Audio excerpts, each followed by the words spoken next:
Hi friends, welcome back. അപ്പം ഇന്ന് വന്നിട്ടുള്ളത് മറ്റൊരു അന്ധവിശ്വാസത്തിനെ കുറിച്ച് പറയാൻ വേണ്ടിയിട്ടാണ്.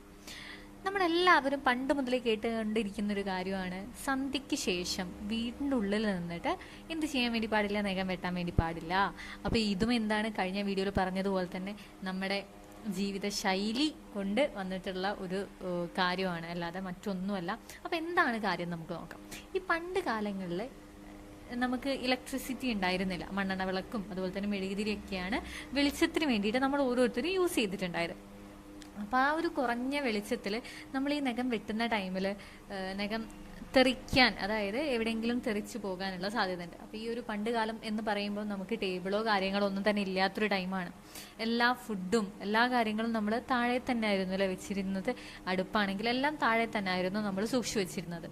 അപ്പോൾ അതുകൊണ്ട് തന്നെ അത് അതിലേക്ക് തെറിച്ച് വീഴാനും ഫുഡ് കഴിക്കുമ്പോൾ ആ ഒരു ഫുഡിൽ ഉൾപ്പെടാനും അത് നമുക്ക് എന്താ ആരോഗ്യ പ്രശ്നങ്ങൾ ഉണ്ടാവാനും സാധ്യതയുണ്ട് ഫുഡിൽ ഈ ഒരു നഖം വീണ് കഴിഞ്ഞാൽ.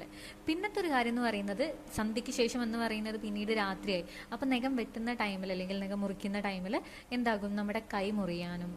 പണ്ട് കാലങ്ങളിൽ നമുക്ക് എന്തില്ല, ഈ ഒരു നെയിൽ കട്ടർ കാര്യങ്ങൾ, ഈ സേഫ്റ്റി കാര്യങ്ങളൊന്നും തന്നെ ഇല്ല. അപ്പോൾ ഇവർ യൂസ് ചെയ്തിട്ടുണ്ടായത് കത്തി പോലുള്ള സംഭവങ്ങൾ. അപ്പോൾ അത് നമ്മുടെ കൈ മുറിയാനുള്ള സാധ്യത കൂടുതലാണ്. അപ്പോൾ അതുകൊണ്ട് തന്നെ ആ ഒരു രാത്രിയിൽ ഹോസ്പിറ്റലിലേക്ക് പോകുക, ആരോഗ്യ പ്രശ്നങ്ങൾ വന്നാൽ ഒരു സ്ഥലത്ത് കൊണ്ടുപോകുക ബുദ്ധിമുട്ടുള്ള കാര്യമാണ്. അപ്പം അതുകൊണ്ടാണ് എന്ത് പറയുന്നത്, രാത്രി കാലങ്ങളിൽ നഖം വെട്ട്. അല്ലാതെ വേറെ ഒരു കാര്യവും ഇതിൻ്റെ പിന്നിലില്ല. ജീവിതശൈലി അങ്ങനെ ആയതുകൊണ്ട് ഈ രീതിയിൽ നമ്മൾ ജീവിച്ചു പോകുന്നു. അത് ഇന്നും തുടർന്നുകൊണ്ട് ആളുകൾ പോകുന്നു.